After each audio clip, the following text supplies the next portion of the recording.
नमस्कार दोस्तों, मैं अरविंद सर स्वागत करता हूं आप सभी लोगों का अपने YouTube चैनल जय हो जौनपुर में। चलिए, पिछली वीडियो में हम लोगों ने तुलसीदास जी के बारे में देखा, फिर उनकी साहित्य के योगदान को देख लिया था। आज हम लोग देखेंगे श्री रामचरितमानस के बारे में। अगर श्री रामचरितमानस की बात की जाए भैया, श्री रामचरितमानस,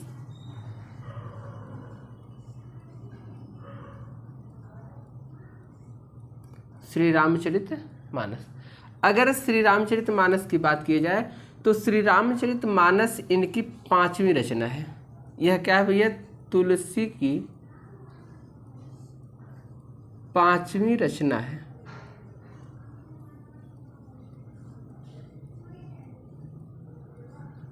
पांचवी रचना है, यानी यह तुलसीदास की कौन सी रचना भैया? 5वीं रचना है। दूसरी चीज, अगर कभी आपसे पूछेगा श्री रामचरितमानस को लिखने में कितना समय लगा, तो श्री रामचरितमानस को लिखने में भैया 2 वर्ष 7 माह 26 दिन लगा था भैया। यानी यह ग्रंथ लिखने में तुलसी बाबा को कुल 2 वर्ष 7 माह और 26 दिन की अवधि लगी थी। अच्छा, अगर देखें यह श्री रामचरितमानस कितने कांडों में विभक्त है, तो यह श्री रामचरितमानस भैया 7 कांडों में विभक्त है। किस भाषा में लिखा गया? तो यह अवधी भाषा में लिखा गया। यानी अगर आपसे पूछता है श्री रामचरितमानस की भाषा कौन सी है, तो अवधी भाषा है। अच्छा, एक चीज़ पिछली वीडियो में हम भूल गए थे, आप लोग जान लीजिए। अगर कभी तुलसीदास की भक्ति के बारे में पूछेगा तो इनकी जो भावना थी भैया वो दास भाव की थी।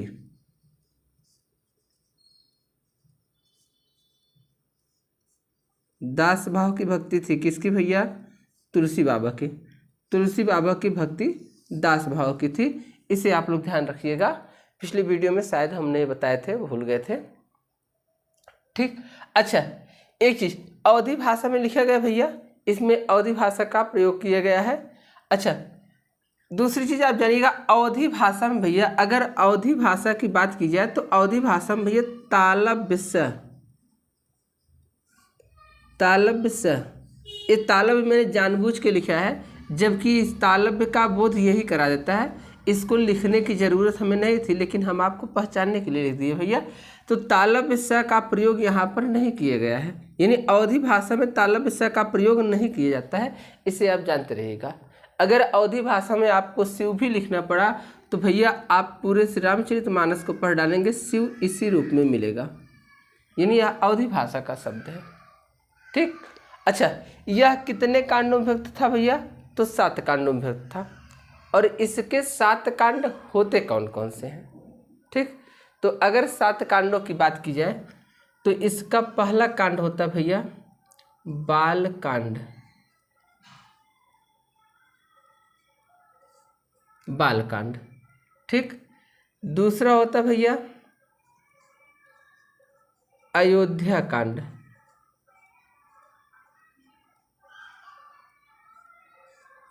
अयोध्या कांड। और तीसरा है आपका भैया अरण्य कांड। अरण्य कांड। अरण्य कांड। चौथा है भैया आपका किष्किंधा कांड। ठीक। 5वां है आपका सुंदर कांड। सुंदर कांड। 6ठा है आपका भैया लंका कांड।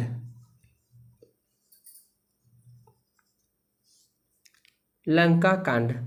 और 7वां है आपका उत्तर कांड। ये हो गए आपके 7 कांड। यानी श्री रामचरितमानस में कुल कितने कांड है भैया? आपके 7 कांड है। अच्छा, दूसरी चीज आप ध्यान रखिएगा, जो बाल कांड है इसमें भैया भगवान श्री रामचंद्र जी के बाल लीलाओं का वर्णन किया गया है। यानी उनको शिक्षा दीक्षा कैसे दी गई, उनका जन्म कैसे हुआ, ठीक, उत्सव कैसे मनाए गए। इसके बाद भैया यहाँ से लेकर इनके शादी तक की घटना कहाँ तक है भैया, बालकांड में, यानी भगवान राम की शादी भी हुई, ठीक। अहिल्या का उद्धार किस में है भैया, तो बालकांड में है। ताड़का का वध किस में है, तो वो भी बालकांड में है, ठीक। अगर आपसे कभी पूछता भैया भगवान राम कहाँ जाते हैं, जनकपुर, जनकपुर में एक चीज़ जानते रहे, जनकपुर में जब भगवान राम पहुँचते हैं तो इनको देखने के लिए पूरा गांव उमड़ पड़ा था, और गांव उमड़ पड़ा तो ऐसे दौड़े थे भैया जैसे वहाँ पर श्री रामचरितमानस में तुलसी बाबा ने बड़ी अच्छी पंक्ति डाला कि धाये काम काज सब त्यागी, मन वहु रंक निधि लूटन लागी। यानी सभी लोग पूरा काम काज छोड़ कर दौड़ते भैया, और ऐसे दौड़ते हैं जैसे कोई गरीब खजाना लूटने के लिए दौड़ रहा हो। और धाये काम, अच्छा इतने नहीं, भगवान राम को देखते भी कैसे भैया, जाकर रही भावना जैसी, प्रभु मूरत देखी तीन तैसी। जिसकी जैसी भावना थी, जो जिस रूप में चाहा भगवान का दर्शन वह उसी रूप में करता है, ठीक। अच्छा आते हैं भैया, तो इस, अच्छा ये बालकांड हो गए भैया। अयोध्या कांड, यहाँ भगवान श्री रामचंद्र के बाल लीलाओं का वर्णन है भैया, ठीक। अयोध्या कांड को भैया हृदय कांड भी कहा जाता है। अगर कभी आपसे पूछता है हृदय कांड, तो अयोध्या कांड को हृदय कांड के नाम से जाना जाता है। ये रामायण में इसका जो उपनाम लिया गया है वो रामायण से लिया गया।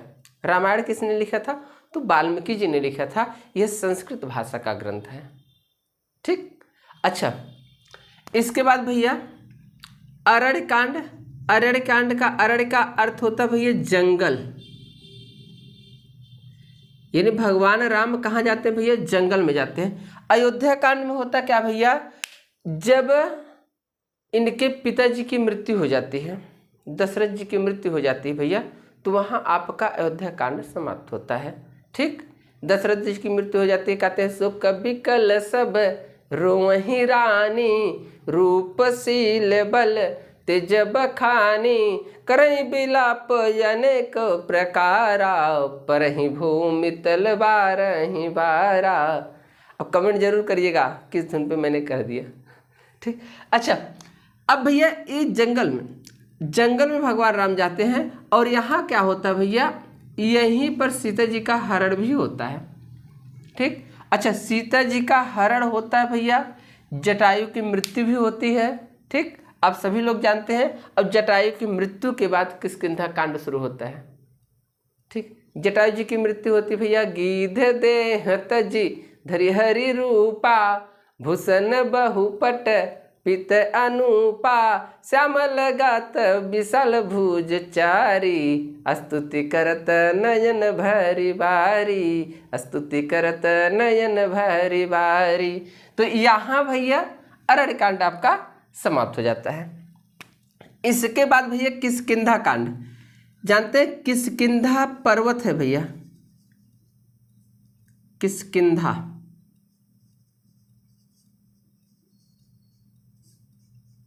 ये पर्वत है। इस पर्वत की तरफ जब भगवान राम चलना शुरू करते हैं भैया, तो वहीं पर क्या होता है, किष्किंधा कांड की शुरुआत होती है। अच्छा जब किष्किंधा कांड में ही कौन मिलता है भैया, सुग्रीव मिलते हैं। और सुग्रीव और बालिका क्या होता है भैया, उसी में युद्ध भी होता है। मैं बैरी सुग्रीव प्यारा, न कारण कवन नाथ मोहि मारा।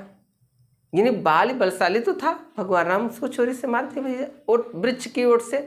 तो उसने कहा कि मैं बैरी सुग्रीव प्यारा, मैं बैरी हो गया, सुग्रीव प्यारा हो गया, किस कारण से आपने मुझे मारा, कारण कौन नाथ में मारा। तो भगवान राम के पास कोई उत्तर नहीं था। इन्होंने कह दिया कि भैया चलो हम तुमको चोरी से मारे, तुम भी हमको चोरी से मारना। तो याद करिएगा कृष्णावतार में भगवान श्री कृष्ण को एक बहेलिया ने मारा था। स्रोत के मुताबिक पता चलता है कि कोई बहेलिया और नहीं था, यह बाली ही था जो बहेलिया के रूप में था। तो यहाँ पर मिलता है भैया। तो किष्किंधा पर्वत पर चलते हैं भैया कि आगे चलई बहुरी रघुराई, ऋषि मुख पर्वत परनियराई। यहाँ किष्किंधा कांड शुरू होता है। अब किष्किंधा कांड के बाद जब यहाँ उनका राज्याभिषेक हो जाता है सुग्रीव जी का, तो उसके बाद भैया सीता के पता लगाने की बात आती है। ये सुंदर पर्वत है भैया, इसका नाम सुंदर कांड क्यों पड़ा भैया? ये सुंदर पर्वत है, इसी सुंदर पर्वत से हनुमान जी ने क्या किया था भैया? हनुमान जी ने इसी सुंदर पर्वत से छलांग लगाई थी लंका में जाने के लिए। और जब लोग लंका से वापस आते हैं तो इसी सुंदर नामक पर्वत पर वो क्या करते हैं भैया? वो पहली बार अपना पैर रखते हैं, इसलिए इस कांड का नाम सुंदर कांड पड़ता है। और सुंदर कांड का भैया आप लोग बड़े अच्छे से पाठ करते हैं हर शनिवार और मंगलवार को, ठीक? और आज शनिवार है भी, ठीक? तो यहाँ से शुरू। अच्छा, सुंदर कांड की शुरुआत होती है भैया, जामवंत के बचन सुहाए, सुनि हनुमंत हृदय अति भाए, तब लखि मोहि परखे मम भाई, सह दुख आनि कंद मूल फल खाई, आवत तबहि सीतहि देखी, हरषि काज मोहि भयो विशेषी। ठीक? कहाँ रिझपति सुन हनुमाना, का चुप साधि रहा बलवाना, पवन तनय बल पवन समाना, बुद्धि विवेक ज्ञान निधाना, कवन सो काज कठिन जग माही, जो नहीं होत तात तुम पाही।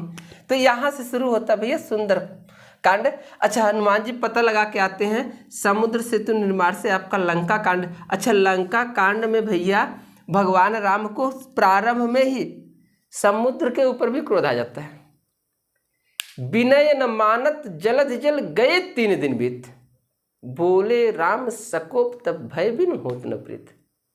भैया 3 दिन बीत गए लेकिन समुद्र ने विनय स्वीकार नहीं किया।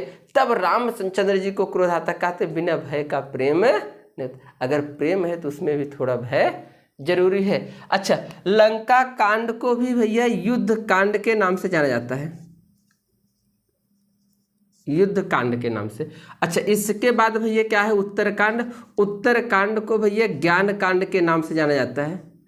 ठीक, उत्तरकांड को ज्ञान कांड के नाम से जाना जाता है। ध्यान दीजिएगा, उत्तरकांड में ज्ञान की बातें की गई भैया, यानी इसमें ज्ञान का उपदेश।